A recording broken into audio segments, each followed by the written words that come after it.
कल्पना कीजिए एक ऐसी दुनिया की जहां इंसान की मेहनत की जगह मशीनें ले चुकी हैं। सुबह 9 से शाम 5 की नौकरी, महीने की सैलरी, प्रमोशन की उम्मीद और जीवन भर की कमाई का सपना। अब इन सब का मूल्य बदल रहा है। इस बदलाव का नाम है आर्टिफिशियल इंटेलिजेंस या एआई। एआई सिर्फ एक तकनीक नहीं, यह एक विचार है, एक क्रांति है जो हमारे काम करने के तरीके को पूरी तरह बदल रहा है। कभी जो काम इंसान करता था, अब वह मशीनें कर रही हैं, और वो भी तेज, सटीक और लगातार।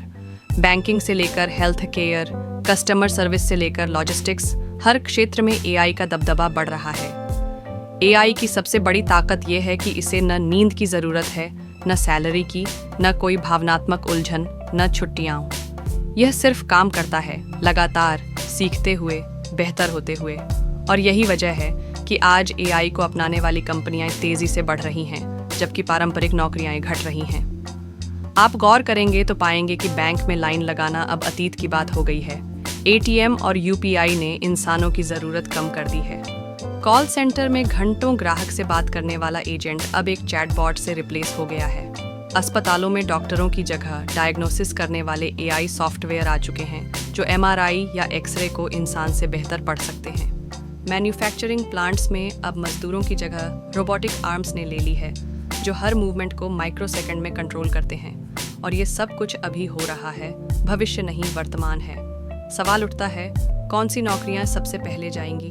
जवाब है, वो नौकरियां जो रिपीटेटिव हैं, जिनमें डिसीजन मेकिंग सीमित है और जिनमें क्रिएटिविटी या एम्पैथी की ज़रूरत नहीं, जैसे कि data entry, traffic control, logistics, customer care, driving, translation और यहाँ तक कि रिपोर्टिंग भी।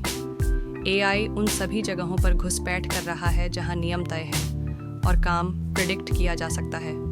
लेकिन सिर्फ लो स्किल नहीं, हाई स्किल नौकरियाँ भी खतरे में हैं। Chartered accountant, analyst, software developer, ये सब भी अब एआई के टूल्स से चुनौती झेल रहे हैं। जीपीटी जैसी भाषाई मॉडल्स अब कोड लिखने लगी हैं, डाटाबेस ऑप्टिमाइज कर रही हैं और टेक्निकल रिपोर्ट खुद जनरेट कर रही हैं।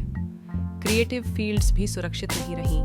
डीएलएल, मिडजॉर्नी जैसे टूल्स अब डिज़ाइन बना रहे हैं और 11 लैब्स जैसी टेक एआई आवाज़ों को इंसानों जैसा बना रही है।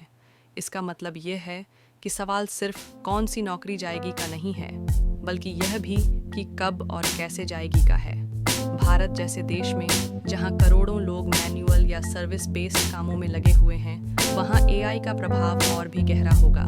सरकारी दफ्तरों में फाइलों को स्कैन करके एआई सिस्टम डेटा एनालिसिस करेगा। स्कूलों में वर्चुअल टीचिंग असिस्टेंट आएंगे। मेडिकल फील्ड में दूर दराज के गांवों तक एआई के जरिए जांच और दवा पहुंचेगी। लेकिन इसके साथ ही लाखों लोगों की रोजगार की संभावनाएं कम होती जाएंगी। नीति आयोग की रिपोर्ट के अनुसार अगले 10 वर्षों में भारत में लगभग 30 करोड़ नौकरियां ऐसी होंगी जो ऑटोमेट की जा सकती है। मैकिन्जी की रिपोर्ट कहती है कि वैश्विक स्तर पर 2030 तक लगभग 800 मिलियन नौकरियां एआई की वजह से प्रभावित होंगी। यह केवल संख्या नहीं, यह जीवन है। किसी के बेटे की पढ़ाई का सपना, किसी के पिता का इलाज, किसी की बेटी की शादी। तो फिर क्या इसका कोई हल है? क्या इंसान एआई से लड़ सकता है? इसका जवाब है मुकाबला नहीं, अनुकूलन। हमें उन स्किल्स की ओर जाना होगा जहां इंसान अब भी मशीनों से बेहतर है, जैसे critical thinking, complex communication, emotional intelligence, strategic planning और एथिक्स। हमें यह समझना होगा कि एआई एक औजार है। अगर इसका इस्तेमाल हम करें तो यह हमारे लिए वरदान है, लेकिन अगर इसका इस्तेमाल केवल कंपनियां करें और हम पीछे रह जाएं, तो यह हमारे लिए अभिशाप बन जाएगा। शिक्षा प्रणाली को अब रोट लर्निंग से हटाकर स्किल बेस्ड, फ्यूचर ओरिएंटेड और टेक इंटीग्रेटेड बनाना होगा।